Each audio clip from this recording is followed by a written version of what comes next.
Bismillahirrahmanirrahim. Assalamualaikum warahmatullahi taala wabarakatuh.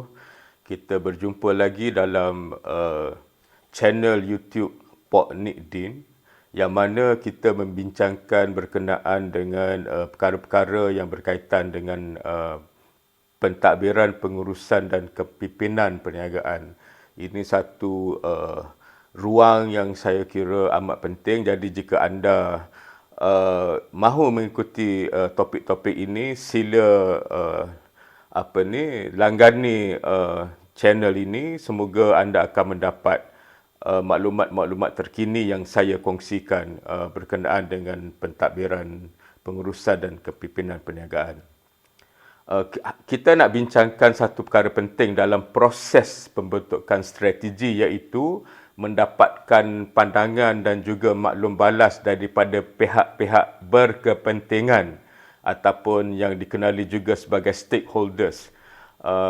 Ini adalah kerana bila kita berniaga, kita bukan hanya kena berinteraksi dengan orang-orang di dalam perniagaan seperti lembaga pengarah, pemegang saham, pekerja, tetapi kita juga kena berinteraksi dengan pihak-pihak yang berada di luar perniagaan kita.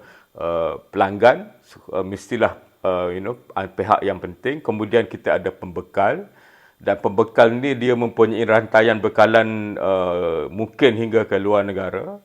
Kita juga ada pihak-pihak yang menentukan peraturan dan juga undang-undang di dalam industri. Jadi pihak-pihak yang ada kuasa ini juga kadang-kadang akan memberi pengaruh ataupun kesan ke atas perniagaan, kerana mungkin mereka boleh mengenakan syarat-syarat pelesenan, memperkenalkan undang-undang dan peraturan-peraturan baharu dan sebagainya.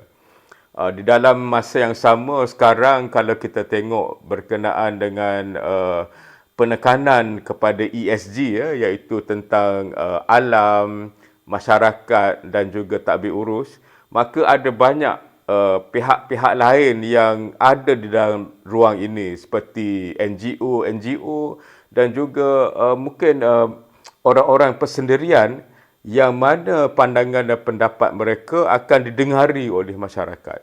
Jadi dalam proses pembentukan strategi, kita kena juga mengumpulkan data-data dan maklumat-maklumat tentang pihak-pihak yang berkepentingan ini, supaya kita dapat yang pertamanya tahu apakah pandangan dan hasrat mereka berkenaan dengan perniagaan kita, produk kita, cara kita berniaga dan seumpamanya. Yang kedua yang bagi saya lebih penting ialah kita nak tahu apakah pandangan mereka berkenaan dengan masa depan. Sebab bila kita balik kepada konsep pembentukan strategi, ianya merupakan pilihan-pilihan yang kita buat pada hari ini berdasarkan andaian-andaian ataupun apa yang kita nampak di masa depan untuk membawa perniagaan kita ke tahap yang lebih tinggi. Jadi sekiranya kita dapat memahami arah tuju peraturan dan undang-undang misalnya, jadi kita dah dapat bukan sahaja meletakkan perniagaan kita di landasan yang betul, tapi sekiranya ada peluang, kita boleh cuba untuk mempengaruhi perundangan, peraturan yang mungkin dikenakan ke atas perniagaan kita di masa depan.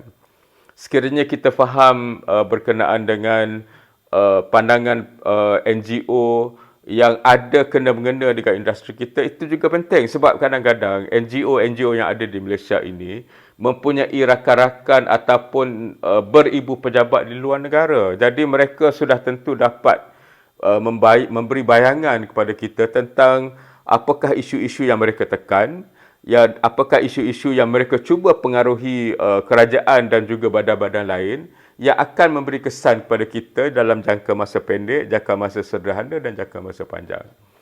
Pelanggan-pelanggan kita tentunya kita nak tahu juga apakah cita rasa mereka sekarang, apa yang mereka harapkan daripada produk kita di masa depan, apakah ciri-cirinya, fungsi-fungsinya, apakah masalah-masalah yang mereka ada yang kita boleh selesaikan. Jadi ini akan memberikan kita idea ataupun maklumat berkenaan dengan kehendak-kehendak yang mungkin berubah di kalangan pelanggan kita. Pembekal kita pun penting, ya, kerana dalam perniagaan, menjaga rantaian bekalan ini satu perkara yang mustahak kerana ianya akan memudahkan ataupun menyusahkan proses pengeluaran barangan misalnya, dan juga mempunyai kesan dari segi kos. Ya, jadi kalau kita mempunyai rantaian bekalan yang mantap, jadi mungkin kita tidak akan keputusan bekalan pada perkara-perkara yang diperlukan untuk kita keluarkan barangan dan memenuhi kehendak pelanggan.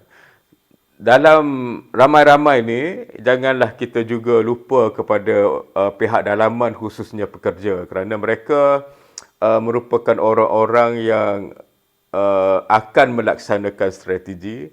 Mereka orang-orang yang akan berdepan dengan pelbagai pihak yang saya sebutkan tadi. Jadi kita pun kena fahami hasrat mereka juga, dan kadang-kadang dalam setengah perniagaan yang besar tu, pekerja-pekerja mereka ada kesatuan sekerja misalnya, dan kehendak desakan permintaan mereka dipengaruhi oleh golongan kesatuan pekerja yang lebih besar. Jadi banyak benda-benda ini yang kalau kita kumpul akan dapat memberikan corak industri, corak ekonomi, corak perniagaan, dan daripada situlah kita boleh buat pilihan-pilihan untuk bukan saja memperkukuhkan perniagaan kita, menjadikan produk kita lebih mantap ataupun perkhidmatan kita lebih menambah nilai, tapi kita dapat memahami apakah peluang dan juga cabaran yang wujud berdasarkan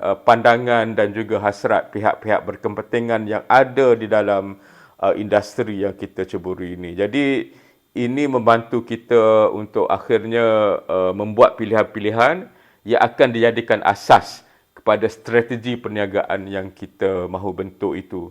Jadi tuan-tuan dan puan-puan, kita kena ingat, ya, semakin besar perniagaan kita, semakin banyaklah pihak-pihak yang berkepentingan ini, kerana apabila kita besar, mungkin taruhan mereka kepada produk kita, kepada perniagaan kita akan menjadi lebih tinggi.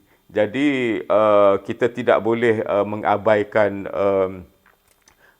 pandangan mereka. Tidak semestinya kita terima apa yang mereka desak, hendak dan sebagainya, tetapi kita kena maklum dari manakah mereka akan berinteraksi dengan kita dan apakah risiko yang mungkin ada ataupun ada peluang lain yang dapat kita gunakan untuk memantapkan lagi perniagaan kita. Jadi membuat engagement ataupun perbincangan, perbualan dengan pihak-pihak yang berkepentingan ini merupakan satu proses penting dalam membentuk strategi, dan janganlah ianya diabaikan, kerana sekiranya kita tidak mengambil kira pandangan mereka ataupun apa yang mereka kehendaki daripada kita, mungkin apabila kita membentuk strategi dan melaksanakannya, kita akan menghadapi masalah-masalah yang tidak kita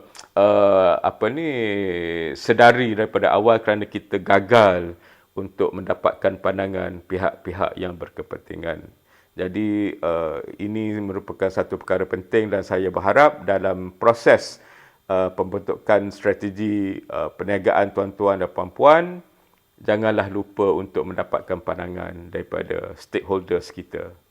Sekian, Assalamualaikum warahmatullahi taala wabarakatuh.